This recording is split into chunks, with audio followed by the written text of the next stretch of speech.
ఇవాళ ముఖ్యమంత్రి రేవంత్ రెడ్డి ఢిల్లీకి బయలుదేరనున్నారు. ఈ పర్యటనలో ప్రధానంగా హైదరాబాద్ మెట్రో ఫేజ్ 2 ప్రాజెక్టుకు అవసరమైన కేంద్ర అనుమతులపై ఆయన దృష్టి సారించనున్నట్లు సమాచారం.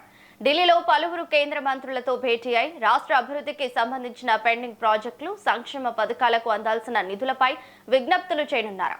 పాలనాపరమైన అంశాలతో పాటు ఏఐసీసీ అగ్రనేతలతో కూడా ముఖ్యమంత్రి సమావేశం కాబోతున్నారు.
ఇక ఇవాళ ముఖ్యమంత్రి రేవంత్ రెడ్డి ఢిల్లీకి బయలుదేరనున్నారు. ఈ పర్యటనలో ప్రధానంగా హైదరాబాద్ మెట్రో ఫేజ్ 2 ప్రాజెక్టుకు అవసరమైన కేంద్ర అనుమతులపై ఆయన దృష్టి సారించనున్నట్టు సమాచారం. ఢిల్లీలో పలువురు కేంద్ర మంత్రులతో భేటీ అయి రాష్ట్ర అభివృద్ధికి సంబంధించిన పెండింగ్ ప్రాజెక్టులు, సంక్షేమ పథకాలకు అందాల్సిన నిధులపై విజ్ఞప్తులు చేయనున్నారు.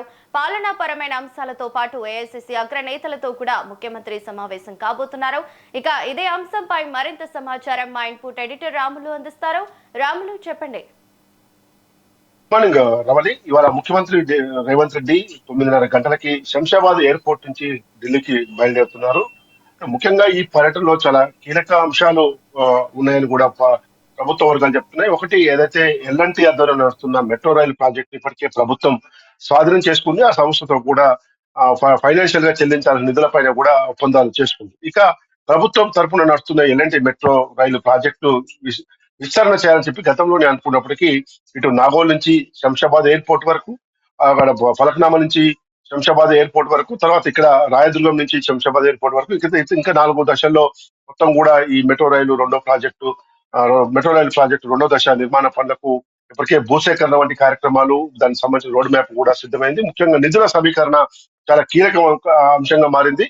గతంలో కేంద్ర మంత్రులతో కలిసి విజ్ఞప్తి చేసినప్పటికీ ఇంకా అవి అమలుకు నోచుకోని పరిస్థితిలో ఇవాళ కేంద్ర గ్రామీణ పట్టణాభివృద్ధి శాఖ మంత్రి మనోహర్ లాల్ ను కలిసి ముఖ్యమంత్రి రేవంత్ రెడ్డితో పాటు మంత్రులు డిప్యూటీ సీఎం బట్టి విక్రమార్క, అదేవిధంగా మంత్రి ఉత్తమ్ కుమార్ తో పాటు ఇతరులు కూడా వెళ్లే అవకాశం ఉంది. అయితే ముఖ్యంగా మరొక అంశం మనం చూస్తే మాత్రం ఇప్పటికే కాళేశ్వరం గత బీఆర్ఎస్ ప్రభుత్వంలో ఏదైతే కాళేశ్వరం ప్రాజెక్టు కట్టారో ఆ కాళేశ్వరం ప్రాజెక్టు లో భారీ అవకతవకలు జరిగాయని చెప్పి రాష్ట్రంలో ముఖ్యమంత్రి రేవంత్ రెడ్డి బాధ్యతలు చేపట్టాక ఆ ప్రాజెక్టు జరిగిన అవకతవకలపై కాళేశ్వరం పేరుతో జస్టిస్ పిసి ఘోష్ ఆధ్వర్యంలో కాళేశ్వరంపై విచారణ కమిషన్ వేసింది. ఆ కమిషన్ 2 సంవత్సరాల పాటు మొత్తం విచారించి నివేదిక ప్రభుత్వానికి అందించింది. ఆ నివేదిక విషయంలో వచ్చిన అంశాలను అసెంబ్లీలో కూడా చర్చించి దీనిపై సిబిఐ విచారణకు సిబిఐ విచారణ చేపట్టాలని చెప్పి ప్రభుత్వం ఏకగ్రీవ తీర్మానం చేసి పంపించింది.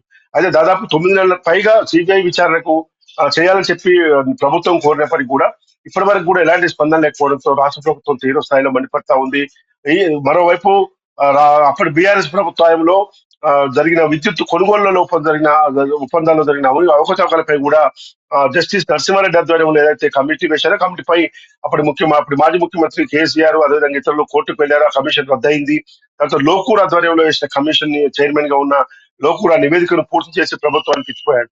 అయితే ఈ నేపథ్యంలో మొన్న జరిగిన కేబినెట్ సమావేశంలో కూడా విద్యుత్ కొనుగోలులో జరిగిన ఒప్పందాల అవకతవకలపై కూడా సిబిఐకి నివేదిక ఇస్తున్నాము, దానిపైన కూడా సిబిఐ విచారణ చేపట్టేందుకు ముందుకు రావాలని చెప్పి ప్రభుత్వం డిమాండ్ చేస్తా ఉంది. ఈ నేపథ్యంలో ఈ రెండు అంశాలపై కూడా గతంలో కాళేశ్వరం కమిషన్ విషయంలో సిబిఐ విచారణ ఎందుకు లేట్ అవుతుంది, ఇప్పుడు విద్యుత్ ప్రాజెక్టు కొనుగోలు జరుగుతున్న ఒప్పందాల విషయంలో సిబిఐ తీసుకోవాల్సిన అంశాలపై సిబిఐ డైరెక్టర్ కూడా డిప్యూటీ సీఎం బట్టి విక్రమార్క, మంత్రి ఉత్తమ్ కుమార్ తో పాటు ఇతర అధికారులతో కలిసి సిబిఐ డైరెక్టర్ కూడా కలుస్తారని చెప్పి తెలుస్తా ఉంది. ఇక ముఖ్యంగా ఇలా 10వ తేదీన రాష్ట్రానికి నరేంద్ర మోడీ ప్రధాని తెలంగాణ పర్యటిస్తున్నాడు. చాలా అంశాలు పెండింగ్ లో ఉన్నాయి. వరంగల్లో రైల్వే కోచ్ ఫ్యాక్టరీ అంశంతో పాటు ఇతర ప్రాజెక్టుల విషయంలో కానీ కేంద్రం నుంచి రావాల్సిన నిధుల విషయంలో కానీ చాలా పెండింగ్ లో ఉన్నాయి. ఆ అంశాలు కూడా సంబంధిత మంత్రులతో కలిసి చర్చిస్తారని చెప్పి తెలుస్తా ఉంది. మరొక ముఖ్యమైన అంశం, ఇటీవల అయితే 5 రాష్ట్రాల ఎన్నికల ఫలితాల అనంతరం ముఖ్యమంత్రి రేవంత్ రెడ్డి ఢిల్లీ పర్యటన కూడా కొంచెం ప్రాముఖ్యత సంతరించుకొని చెప్పనుకో. ఎందుకంటే కేరళలో పార్టీ గెలుపు కోసం పెద్ద ఎత్తున ముఖ్యమంత్రి రేవంత్ రెడ్డి ఎన్నికల ప్రచారం చేశారు. అక్కడ పార్టీ ఏఐసిసి జనరల్ సెక్రటరీగా ఉన్న కేసీ వేణుగోపాల్ తో పాటు ఇతర ప్రముఖుల గెలుపు కోసం పెద్ద ఎత్తున కష్టపడ్డ విషయం తెలిసిందే. ఈ నేపథ్యంలో ఇలా అందుబాటులో ఉన్న ఢిల్లీలో అందుబాటులో ఉన్న పార్టీ పెద్దలను కూడా కలుస్తారని చెప్పి, మరోవైపు కేరళ సీఎం ఎవరనేది కూడా ఇవాళ ఢిల్లీలో ఏఐసిసి ఆధ్వర్యంలో సమావేశం నడుస్తా ఉంది.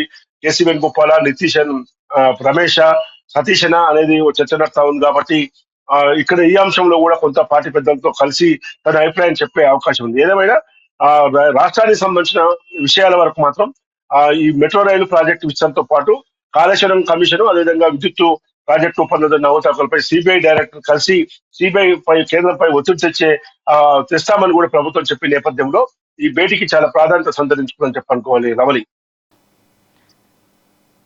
Right, thank you Ramulu.